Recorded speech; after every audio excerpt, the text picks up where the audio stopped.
Good afternoon, ladies and gentlemen. Welcome to the Alaska State Library's Archives and Museum. My name is Addison Field. I'm the Chief Curator of the Alaska State Museum. A couple of housekeeping notes. Please be advised that we're recording this afternoon's program for air on KTOO, your local television station. May consider silencing your cell phone. And then we are going to be coming up on sort of museum closure time, facility closure time at the end of this lecture. So please be sure that if you parked in the parking garage, that you leave via the elevator and the stairs out there. If you leave through the front door when everybody has, and there's nobody in the atrium, it might be locked. You might have a hard time getting back in to get your car. So just kind of keep that in mind. To start, I would like to acknowledge that we are gathered on the unceded land of the Yawk peoples. I'll ask you to join me in acknowledging the Yawk community, their elders, both past, present, and future generations. The Alaska State Library's Archives and Museums recognizes that Alaska was founded upon exclusions and erasures of many indigenous cultures and many indigenous peoples, including those on whose land this institution is located. It's my great pleasure to introduce our next speaker for the afternoon. Steve Henrikson is a curator of collections for the Alaska State Museum here in Juneau, a position that he has held for over 3 decades. The process of developing an exhibit such as The Spirit Wraps Around You is a long and detailed process. It's no exaggeration to say that Steve has been working on this exhibit the entire time, the entire 3 decades that he has been working here. He has been the visionary mentor behind the project, as well as its most fervent champion. Ladies and gentlemen, Steve Henrikson.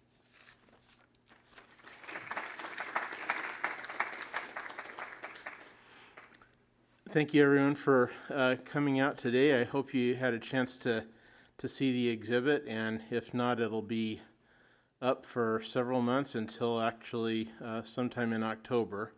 So hopefully you'll get a chance to take it in at some point. There's a lot of detail there, and I think it may be the kind of thing that you might want to see multiple times. And if you're like me, whenever I go to a museum, even one I've been to before, it's always, you see it with new eyes every time, and you are able to absorb a greater understanding of the subject. And this is certainly a subject that has a lot of nuances to it, and it warrants that kind of look, because it is something very, very special for Alaska. It is a technology and a artistic aesthetic that was invented by Alaska Native and Canadian First Nations people, and it's a really special thing for Alaska to have something like this that's recognized around the world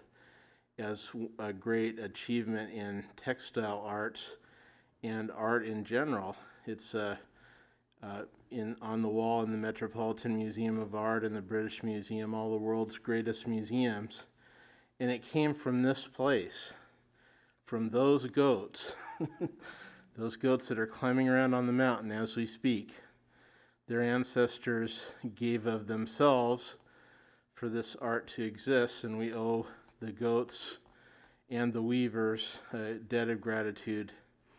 And today I just wanted to give you a brief history of what we think we know about how these robes originated and some of their uses, and also the state of the art today. And it is something, one of the reasons we were motivated to have this exhibit is to share a really interesting group of robes, a wide variety of designs and histories with the weavers of today and potential weavers who might be thinking of learning the art. There's really, if you look at the number of people who in the world who can weave a full-size Chilkat robe, less than a dozen, maybe even half a dozen women who have done that. And the reason behind that is it's a lifelong commitment, and it's pretty hard to really have a day job and be able to do that kind of work. It's really complicated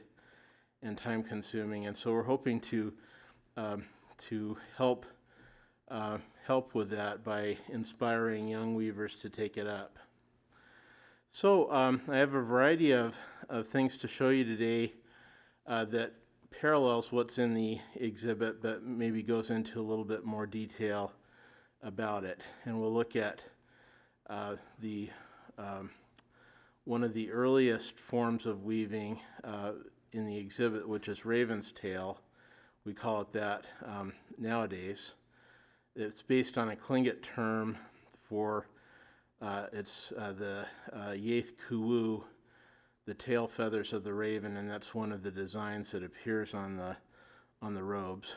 The title, "The Spirit Wraps Around You," is a translation of the Tsimshian term for Chilkat robe, and it speaks to the spiritual value of this art. These are sacred objects that we're looking at, and when they're used in traditional ceremonies, spirits inhabit them and surround them. And when you place a robe on someone, the spirits are wrapping around them. And even to this day, many of the robes in the show are actively used by clans who have generously loaned them to the museum for this exhibit to share this tradition. But those are sacred objects in there, and they're continually used. They're not normally museum pieces, but to help the public gain a better understanding of what they're all about, the clans loaned those. And also we have several from other museums, several key pieces to telling the story about the history. So this is a painting by Bill Holm that shows a Sitka Tlingit chief greeting guests coming into a memorial feast circa 1803. And it speaks to one of the uses of these robes. They're worn by nobility when they're meeting foreign dignitaries, and they often met the first Europeans who sailed out to Southeast Alaska by putting on their finery and making speeches. And so we have some really rich materials going back 200 years that are eyewitness accounts of the robes being used, and also some early drawings and images. And we'll look at some of those and use it to help piece together this history. So let me move forward here. Just to introduce our curators for the show, at left is Marie Oldfield. She's a Tsimshian and Haida weaver from British Columbia. On the top there is Evelyn Vanderhoop in the Chilkat robe with her family, and her mom, Dolores, holding the apron, and Lonnie Hotch, lower right.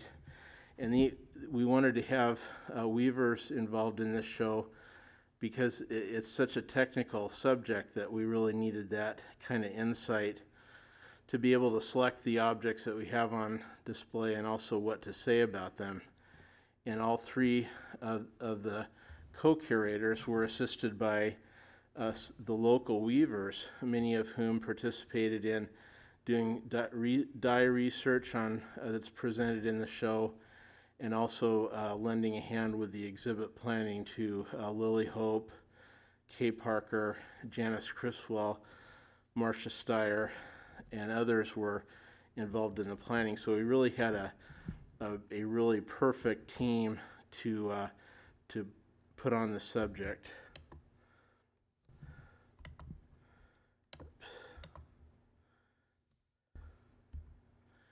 So key to our understanding too comes from Dolores, the Haida elder and weaver, master weaver, and also Cheryl Samuel, who in the mid-'80s traveled the world to visit the 12 surviving Ravenstill robes in existence that are mostly in European museums, but a couple in the United States and Canada. And she was able to reconstruct the the weaving technique for the Ravenstail weaving that many people living in Alaska and on the Northwest Coast had never really heard of this technique. They were aware that there was a geometric style of weaving that predates Chilkat, but they didn't really know much about it. Cheryl researched those robes to the point that she could reverse engineer what she saw and was able to write a book called The Ravenstail that documented the 12 surviving robes. And this morning, in our own museum, we unpacked one of those 12 surviving robes that came to us from the Royal Ontario Museum in Toronto. And after a ton of paperwork and waiting a long time, it seemed, for this to get here, we finally were able to unpack it and put it on display. So that'll be in the first gallery that you go through. Mostly these robes are on display, are in storage mostly in European museums, and very few of today's weavers that live here have ever seen one of the originals, even though they might have been weaving them for a long time, the contemporary versions. So we're really, really lucky to have one of the originals here for this exhibit. This is my wife, Janice Criswell, looking at the Diamonds robe that's now in the British Museum. So the idea for this exhibit came in the early 1990 when a team of weavers in Juneau decided to weave a modern Ravenstail robe for the first time in at least 150 years. Cheryl Samuel was their teacher. She was brought up by the University of Alaska Southeast to teach classes in Ravenstail. And so the lead weavers, the more advanced students in Cheryl's classes, decided to take on a project to weave a new one, and they did it as volunteers for the museum, and the museum ended up being the recipient of the finished product. This is when they were just getting the project started. It's Clarissa Hudson and Cheryl on the bench, and behind them Marcia Steyer, Janice Criswell, Marguerite Fiorella, and Joni Lewis. And after about 18 months of weaving, it was ready to come off the loom. And there's, in this photo, Kay Parker, Marguerite, Janice, Kristen Tromble, Janet Hall-Schempf, Cheryl Samuel, and in the front row, Joni Lewis, Mary Lou King, and Kathy Rado, and a much younger version of myself. And one of the desires of the weavers and the motivating factor was to have a robe that would actually be able to be used. They didn't want to just create a museum piece. They wanted people to actually be able to dance with this.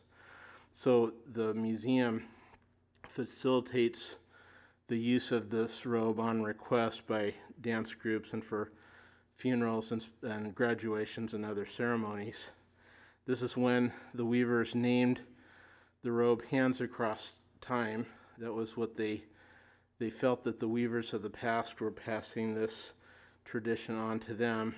And this is when it was first brought out. And then at Celebration 92, Walter Soboleff was asked to dance it for the first time.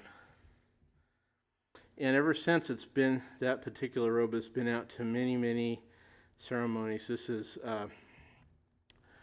Jim Walton there on the right wearing it with Al Perkins and Mark Jacobs at a ceremony in Sitka. It's well traveled at this point, and when it's not traveling, it's on exhibit. So putting this exhibit together, one of our hopes was to be able to convey a sense of movement. Even though these are static displays in a museum, we wanted to try to show people what they would look like when worn and danced. And one of as with many features of Northwest Coast art, it's designed to be seen in motion, and there's parts of it that are designed to kind of dramatize that motion. And the long fringe on the Chilkat robes is part of that dramatization. And so some of the mounts in the exhibit, you'll notice it looks like it's being worn by someone, but there's nobody there. It's just suspended and frozen in motion with the fringe swaying out. And so we have to pay a debt of gratitude to the goats who gave their lives for this art. And most weavers today use merino wool for the weaving, but a few, like Terry Rothgar, have gone to the extra trouble of trying to procure goat hides. It takes at least 3 to 5 or 6 goat hides to make a robe. There's the first section of our exhibit talks about the relationship between basketry and textiles. And even though they use different materials, the basic technique, twining, is the same with some variations. And twining is a universal weaving technique. And out of the twining on the northern northwest coast came the manufacture of robes like this made out of shredded yellow cedar bark. And these were used all over the northwest coast, and they're shredded so finely using the yellow bark that they have they're able to keep you warm even if it's wet. There's still a lot of air held inside it, so it's a good garment for this climate that we're in. Yellow bark was preferred because it shreds up finer than red cedar. And a few of them, this one was collected by George Vancouver in the 1790s, and this one has a decorative band along the bottom that's a Ravenstail design, and that's of mountain goat wool. And so a robe like this, a utilitarian plain robe, is probably the basis for the future art of Ravenstail and Chilkat weaving. It's the same technique, just with variations to enable them to make a more complicated pattern. So when Vancouver and Cook and other Europeans that sailed to the northwest coast met with native leaders, they describe robes that have geometric patterns and some of the best weaving they had ever seen. And that was high praise coming from the Europeans, who were generally pretty derogatory about their commentary on Alaska natives, but they did find that the woven textiles and the canoes were particularly deserving of praise. And they even at times were able to collect a few, and those are the dozen that still exist today from that tradition. So this would have been the 1770s, 80s, and 90s. And sometime in the beginning of the 19th century, the Chilkat weaving technology developed. And we call it Chilkat weaving because so many of the robes were made by the Chilkat Tlingit people at Klukwan. This is one of the leaders of the Raven House there, and he's wearing an apron with a beaver design on it that is said to be the first of that kind of weaving that they had ever seen in Klukwan. And they were able to figure out how to make those, and they started making them in great numbers. Not in great numbers, but they specialized in making those and made them for their own use, as well as made them for sale and for gifting to other clans. As far as the distribution of these robes, there's some indication that they traveled widely because of the tendency to trade them and give them away at potlatches. The distribution of these robes went pretty far, and on the left is a photo of a grave on Vancouver Island that has a Chilkat robe that's mounted to the front. And that's pretty much the southern extent of the range. The northern extent is illustrated by this portrait of a chief from the Alaska Peninsula. So that would have been the Sugpiaq and Alutiiq people of the Prince William Sound, Kodiak Island, and Alaska Peninsula. So they were pretty widespread, but we don't think that all of those tribes necessarily made these, but they at least used them. And one of their weaving technology from the northwest coast is the Coast Salish people in southern British Columbia and the Puget Sound area made a type of robe for chiefs that was made out of the wool of a special breed of dog. And this is a painting from the 1840s by Paul Kane showing a weaver at work on one of these robes that has mostly geometric patterns. And the wool comes from the dogs that they raised, and they cut their hair and spinned it into wool for weaving. And for a long time, it was somewhat mysterious in that the existing robes that they made, it was unclear they were not able to prove that they came from dogs. And there was some indication that some of these robes were also made from mountain goat wool, like is used on the northwest coast, because they didn't have any samples of the dog wool to be able to analyze and do DNA testing to be able to see what the fur was like. But lost in the Smithsonian was one hide from one of the wool dogs, and it was just cataloged as a dog skin, I guess, but they were able to, through research in the archives, figured out that some hunters were camped out with Coast Salish people, and they were collecting natural history specimens for the Smithsonian, and were collecting and preparing study skins for all these different animals, and they were camping out in a Coast Salish village, and one of the village dogs got into the packs of specimens and destroyed them, I guess, and so they added that dog to the collection. And that's where that hide came from, and through that they've been able to do a lot of testing on other robes to figure out if they're all dog wool, or if they mix dog wool and mountain sheep or mountain goat wool. And so they've been successful in doing that. And not only that, but they did find one Chilkat robe in their collection that had dog wool in it as well, mixed with mountain goat. So it's pretty interesting. There's new techniques that come along all the time that can tell us new things.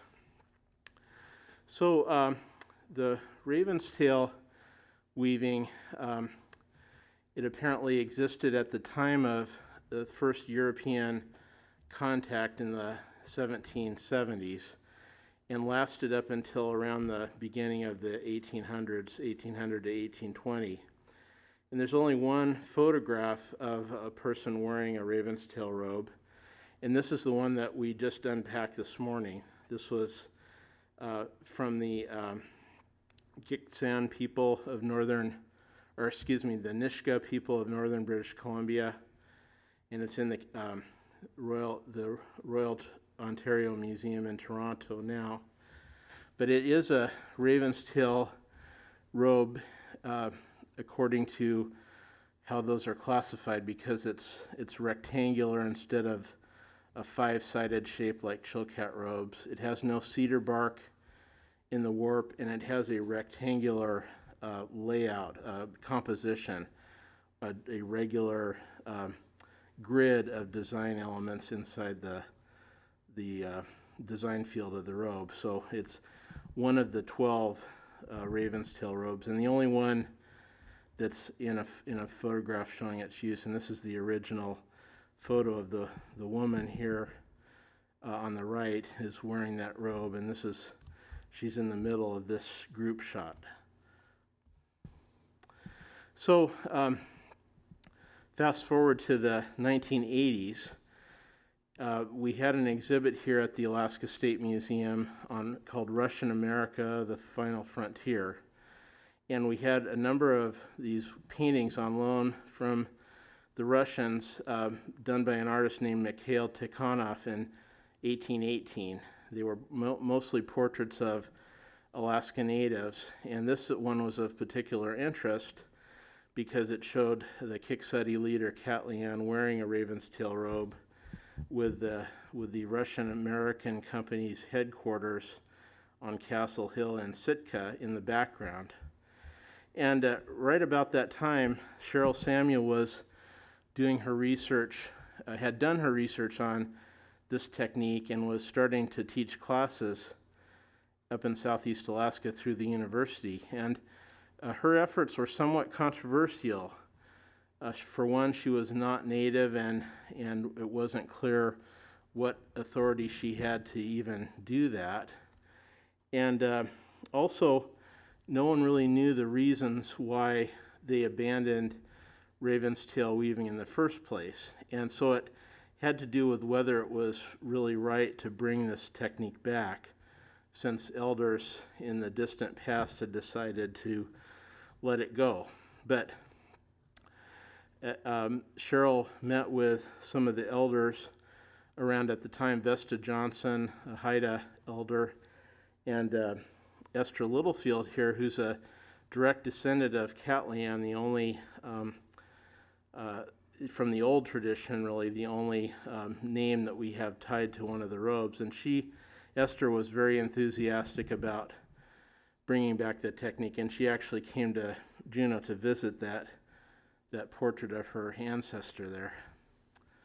So weavers here started learning the techniques. They started by making copies of some of the old robes that exist in distant museums, and this was one that Terry Rothgar and her mom Marie Laws and Irene Jimmy and others worked on. That's a copy of about a third of a robe that ended up being in the American Museum of Natural History, and that's since been repatriated to the Sitka tribe because it's a burial object.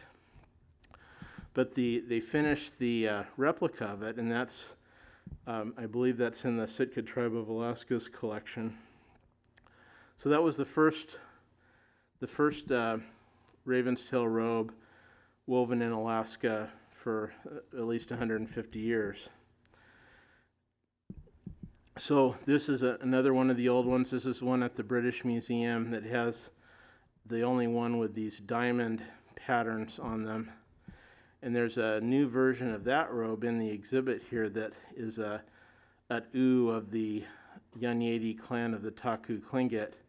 And they named their robe wolf tracks, and they envision these diamonds as being wolf prints. So this is probably one of my favorites anyway, and the only one that has a design field that's split down the middle with halves on both sides. And this is the one that the weavers here in Juneau, they wanted to make a robe that had that same characteristic, different on each side. And they wanted to see what that would look like when a dancer would wear it, because when they danced in one direction and then changed to go back the other way, it would look like their robe was transforming. And so it has that transformational element that shows up so often in Tlingit stories, where creatures they shift into another kind of creature. That one's at the Peabody Museum at Harvard University. This is one in the Kunstkamera, the Peter the Great Museum of Anthropology in St. Petersburg, and they have 4 collected by some of their earliest expeditions to Alaska. And in Alaska, at some point after Ravenstail robes started to be becoming more common, this fragment of a robe and several other pieces of the same robe came from Castle Hill in Sitka. They were doing an archaeological dig at the base of this hill, and this is a drawing of it from the 1790s, showing it with Kiksadi houses on the top. And somewhere on the right-hand side of the hill was where they were doing the archaeological dig that produced that fragment. And this is a picture of the dig in progress. And they were finding mostly Russian artifacts there. It was a bit of pristine ground at the base of the hill, right where they were going to put a wheelchair access ramp to the top of the hill. And so they came across these fragments of cloth and didn't quite know what they were. They thought maybe some kind of Russian fabric. And so they bagged it and set it aside. And my wife, Janice Criswell, happened to be over there visiting her relatives. And they just, on a whim, decided to stop by the site to see what was going on. And the archaeologists were eager to show people in town what they were finding. And every morning they would put the morning's finds on a table, and then when they broke for lunch, they would take the morning finds back to the lab, and then they'd come back and do the same thing at the end of the day. And my wife came along about the time for the lunch break, and they were packing things up, and they said, "Oh, would you like to see this Russian fabric we found today?" And she said, "Sure." And as soon as she saw it, she recognized what it was, but she was so overcome that she couldn't talk. And so they knew that she knew something, and they said, "What is it? What is it?" And she said, "Well, it's a Ravenstill robe," and they had never heard of that before. And so she was trying to describe what it was, and she realized she had a Ravenstail t-shirt on with a design of a robe. And so they said, "Like this?" And they said, "Oh, yeah." And then on further, I have to go back a couple here. She was also looking around trying to tell them how important it was, and they happened to have a book on site with a copy of this painting in it. And not only did it have a Ravenstail robe worn by a chief, but it actually had where they were digging in the background, and they found it like right about there, so she could even show them where the site was and talk to them about what Ravenstail was. So it was really quite the day. And so lucky enough, we were able to, our conservation department here conserved those fragments, and they're also in the exhibit now and part of the collection here. So those are the only pieces of original robe that remain in Alaska. So at some point, the Ravenstail technique was replaced by Chilkat. And the main difference between them is the pattern. The Ravenstail has geometric patterns of all sorts. But then a new technology had to be developed in order to make woven representations of clan crests in the formline style, which is a very difficult thing to do if you're weaving with warps and wefts that cross each other at 90 degrees. That technique, it forces any pattern you put on it to be geometric. If you look at it closely enough, it becomes pixelated.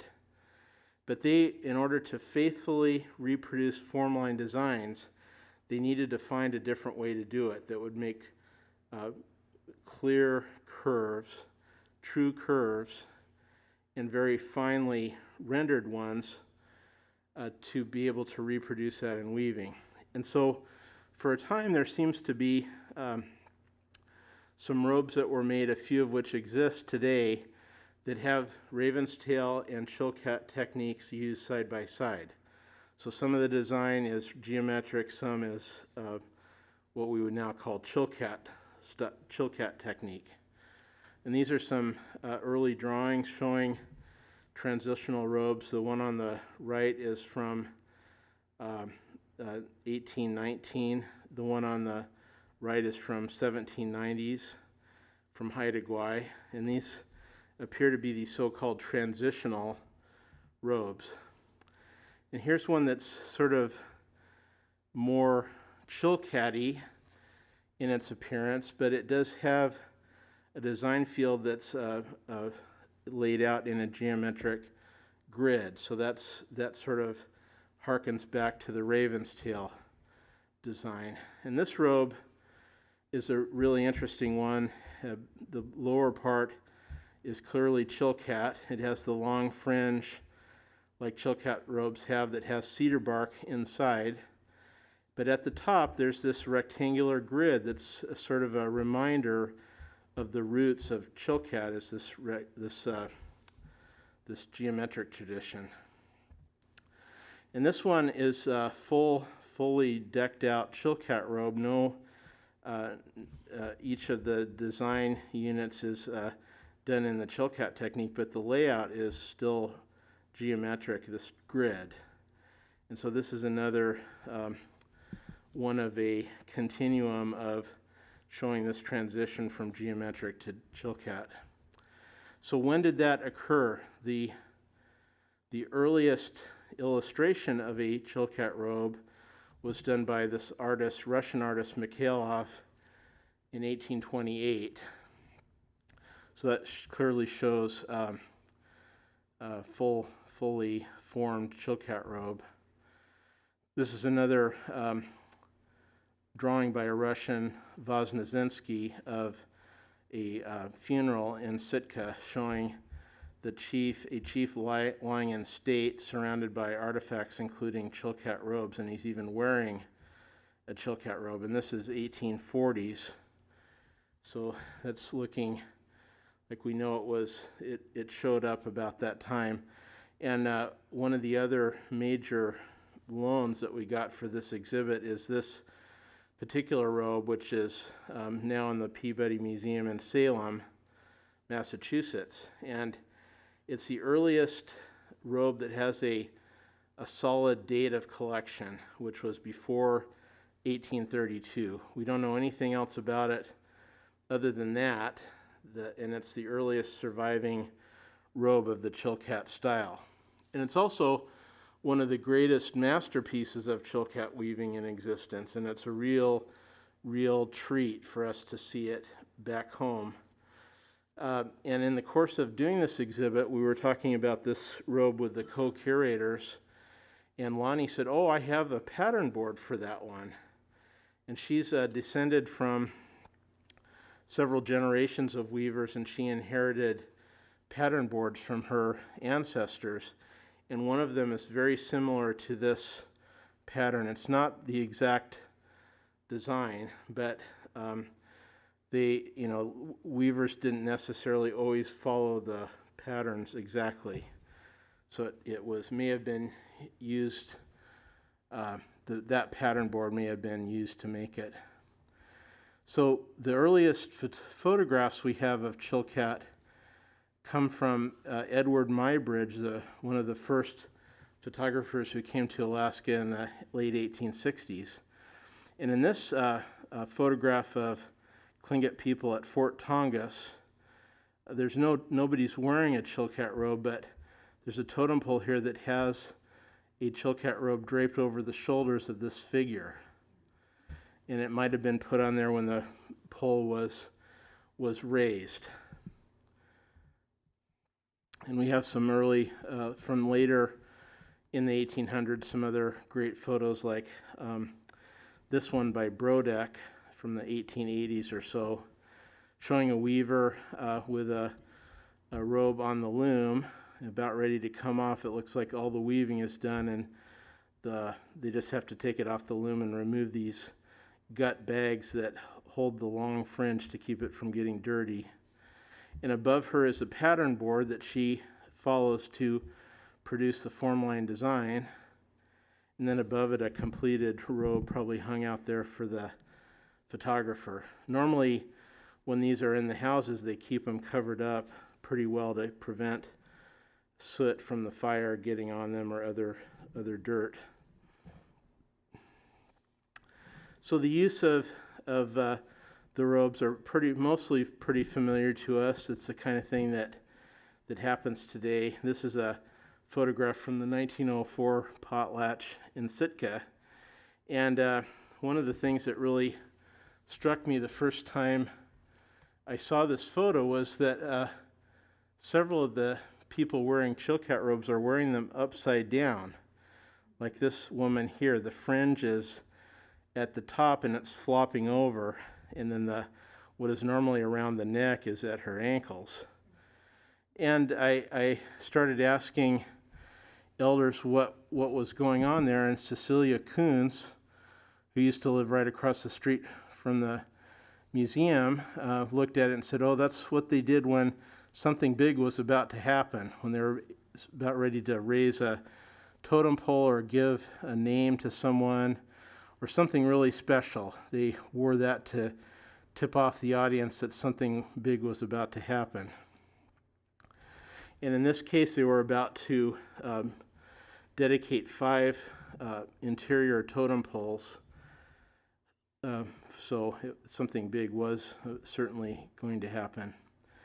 There's very few photos that show dancers dancing, old photos that show dancers actually dancing with robes, and probably due to the difficulty of photography to stop motion.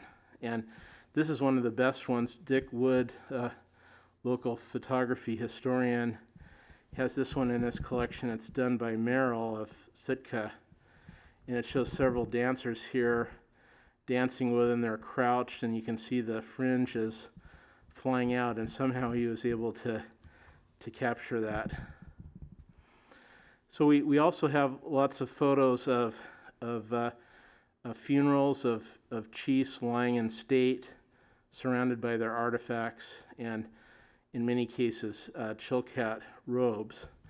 There's 4 robes and a tunic in this one. This is taken in Sitka, another Merrill photograph from the early 20th century. And that's a tradition that the Sitka people and others had of having photographs taken of their deceased with the clan members in mourning and the clan's artifacts out on display surrounding the body. And when they are about to die, they call for their artifacts to be brought out to surround them when they make their passage into the next world. And there's also a tradition of hanging Chilkat robes on the grave houses. And this is, you might recognize the mountain behind this picture. This is approximately the location of the governor's house, which was the cemetery behind the village. And this is one of the robes that was put on there and left to deteriorate naturally. And in the museum collections, sometimes there are robes that show weathering, and there's always a wonder whether they were removed from a grave. So over time, the people in Klukwan and the Chilkat Tlingit their names became synonymous with the weaving, because at that point in the late 1800s, when steamship tourism started up, they started producing robes strictly for sale to the art market.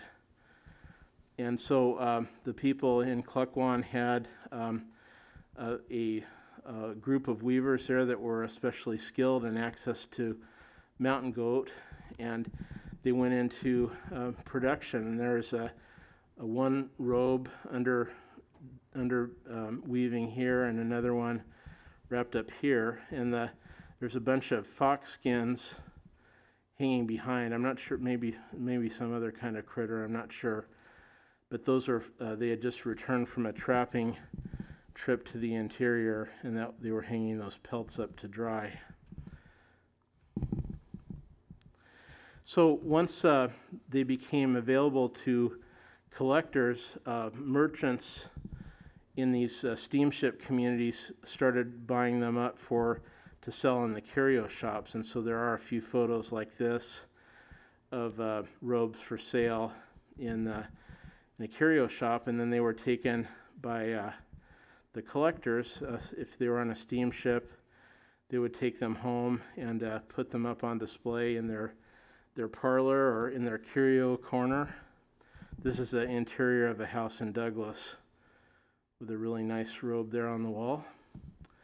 So just briefly here, we're about to finish up, but I just wanted to show you a few of the patterns of Chilkat robes. There's probably at least 30 or 40 fairly common designs, and they are frequently very difficult to identify, and they may have been ambiguously difficult. They're may have been purposely ambiguous so that if a robe was given to someone as a gift during a potlatch, that someone would be from another clan, and they could kind of apply their own identification to it to make it relevant to their own people.